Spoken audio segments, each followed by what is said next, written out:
Once upon a time, in a town not too far from yours, Richard O'Brien and Jim Sharman were seeing a delayed success of their film The Rocky Horror Picture Show, which although had bombed initially, went on to become a gargantuan hit in midnight showings and went on for years to be one of the biggest cult movies of all time.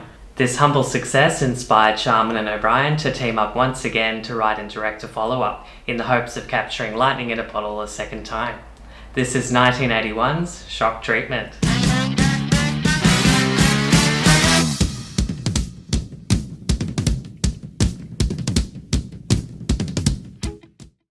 Although Shock Treatment is a follow-up to Rocky Horror, there's not much that is similar about their settings and tone.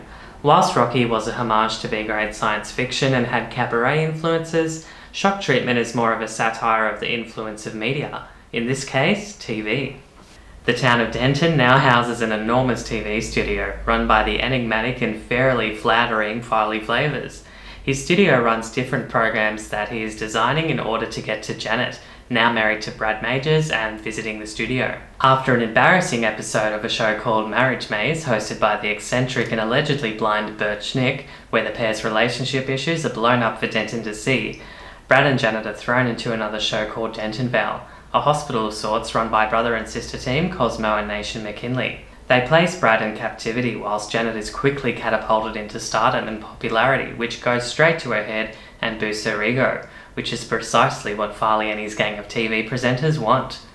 Meanwhile, Brad and Janet's old friend Betty Hapschatt has left her husband Ralph, who is also one of Farley's goons. She is fired from her TV show and teams up with the intelligent Judge Oliver Wright to investigate just exactly why Farley is so interested in Janet and separating her from Brad, along with her parents, who are coincidentally also contestants on DTV and win a prize to stay in a happy home, and are slowly themselves being groomed to be Farley's followers. Everybody got that? Like Rocky Horror before it, Shock Treatment's plot is full of wacky characters, obscure references, obtuse jokes, and a mix of zany, catchy songs that also contain plenty of references and plot points that can easily be missed by the casual viewer. Admittedly, when I first saw Shock Treatment, I enjoyed the songs, but I had no idea what was going on or what was motivating the characters. The plot seemed a bit more complicated than Rocky, and it took me a few views to really get it and begin to notice and appreciate all the little things that make it a great musical and a twisted tale in Richard O'Brien's CV. It went on to achieve cult status many years later, but nowhere near the level of its predecessor.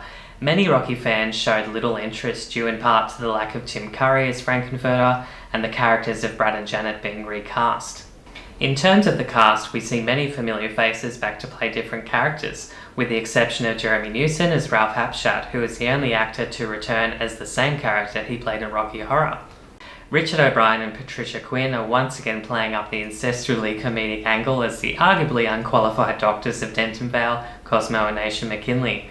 No one knows O'Brien's own words better than O'Brien himself, and he's a joy to watch in this. Cosmo has some kooky nuances and expressions that a lot of the time are in the background or out of centre of the action, and are very funny.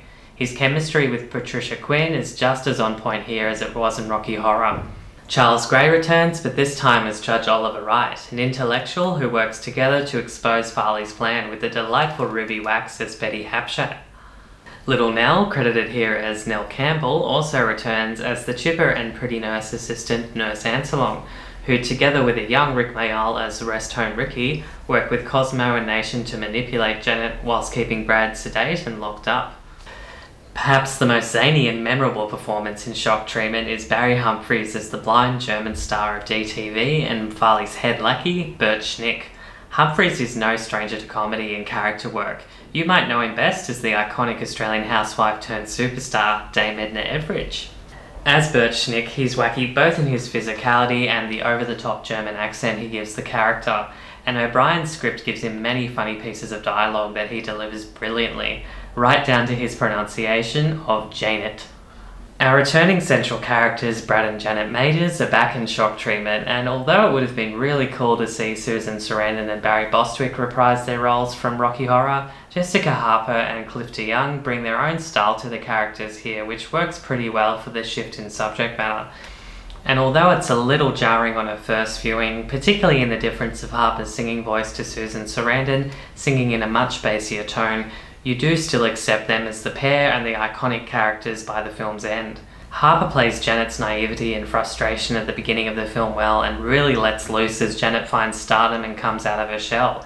And boy does she look fantastic in that blackness, strapless, classical little black dress. Cliff DeYoung as both Brad and Farley is great, and the differences in costume, physicality and singing style is pretty well done. You do forget at times that DeYoung is both characters. Brad a clumsy, cowardly and bit of a downer, whereas Farley is more confident, sleazy and unhinged. For shock treatment, Richard O'Brien writes with collaboration from Richard Hartley and often performs another array of clever and catchy tunes.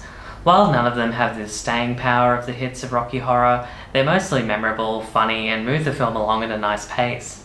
Denton USA opens the film energetically as we're introduced to our cast and the course, which in this film is the town of Denton, who acts as the studio audience for DTV.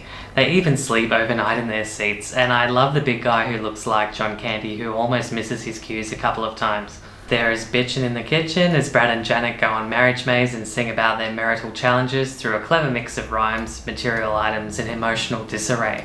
In My Own Way is one of the few Janet solos, and you get a taste of Jessica Harper's vastly different vocals here compared to Susan Sarandon. She's an excellent singer, and her bassy tone helps her interpretation of the character stand on its own.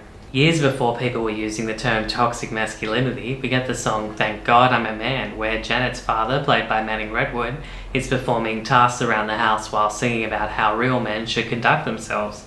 It packs a real satirical punch, and lyrics that very much reflect the insecurity of heteronormative behaviour and misguided social norms, still very relevant today. Farley's song is the film's first look at Farley flavours and his plan to help Janet become his superstar. It's a catchy tune performed well by Cliff DeYoung, with O'Brien, Quinn, Little Nell and Rick Mayall joining in for the chorus, where the song really takes off and stamps Farley's strong influence over Janet and the characters of Denton. You might find yourself performing the dance in the chorus if you watch this film enough too. Lullaby is a quaint, funny and sometimes slightly perverted song about going to sleep. I love how it's all done in one take, tracking back and forth from the different rooms in Dentonvale, and Birchnick just sitting on his bed as he sleeps is just hilariously strange.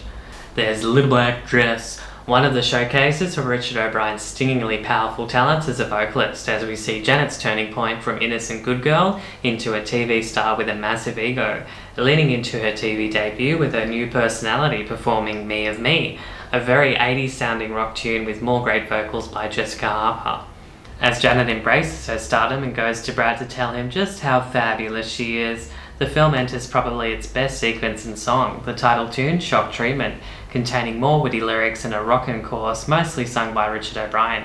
There's also an alternate version of the track in the end credits sung only by O'Brien.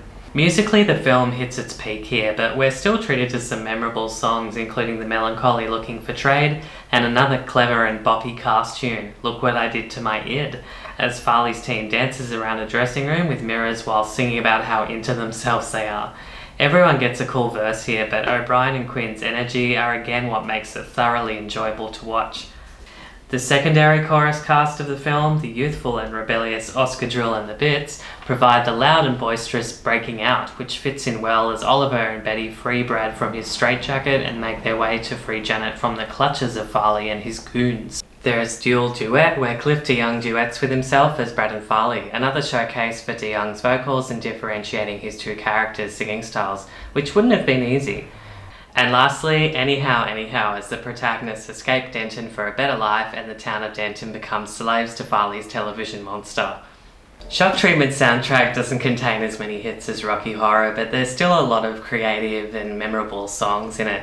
I was lucky enough to find the vinyl soundtrack in a Sydney record store a couple of years ago in the used section, so I picked it up straight away, and it came complete with a Cosmo mask. I love that Shock Treatment went in a different direction to Rocky Horror, but kept that fantastical, zany element that made Rocky the hit it became. Like Rocky Horror, some gags and references are so obscure that not everyone is going to understand them. A good example is when Betty Hapschatt is reading Judge Oliver the Rime of the Ancient Mariner by Samuel Taylor Coleridge, which leads to Vance Parker interrupting them by holding up a dead albatross and saying, "Does this bird belong to you?" as Betty screams in terror. It's very funny if you get it, but I'm sure many viewers saw that and had no clue what any of it meant. It's just one small part of Shock Treatment's overall charm, and one of many elements that differentiate it from Rocky as a standalone film. A popular opinion amongst fans of both films is generally that Shock Treatment is less of a sequel and more of an equal. Although I was able to find a copy of the soundtrack on vinyl, the film itself is a tough find, at least here in Australia. It has only been offered on a DVD as a double feature paired with Rocky Horror and never garnered a standalone release. A bit of a shame considering the director, Jim Sharman, is Australian and a very respected theatre director internationally in his own right, and it also contains other Australian icons like Barry Humphries and Little Nell. Like many of my favourites, I found a DVD copy overseas as a 25th anniversary edition released in 2006. I would love to see a worldwide DVD Blu-ray re-release for its 40th anniversary this year, as I'm sure a lot of fans would. For me, Shock Treatment deserves the cult status and following it has gained over the last 4 decades, and whilst not as critically embraced or popular as Rocky Horror with audiences, anyone who loved that film should give this film a shot and see what they think. There are people out there who actually prefer Shock Treatment over Rocky and really loved its satirical look into mass media manipulation and its very ahead of its time preemption of reality TV culture. Rocky Horror and Shock Treatment are both huge favourites of mine, and both should be enjoyed with a group of people who adore them, and both deserve to be considered standalone musicals. Thanks for watching, and don't forget to like, share and subscribe to Road to Nowhere Films for more content.